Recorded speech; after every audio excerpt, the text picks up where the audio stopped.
How to sing a high note in 3 simple steps. Here we go. First, you want to sing a lower note using the vowel O. O.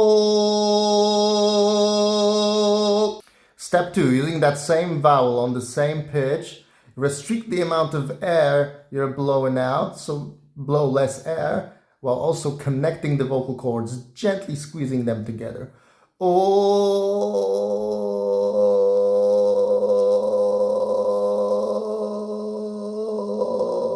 It might go a little crackly, that's fine. Step 3, keeping that same coordination, glide upwards and think of how you want to put the sound to the back of your nose the higher you go. Oh!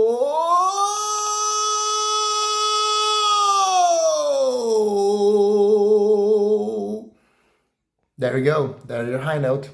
Have fun with this experiment. Let me know how you did.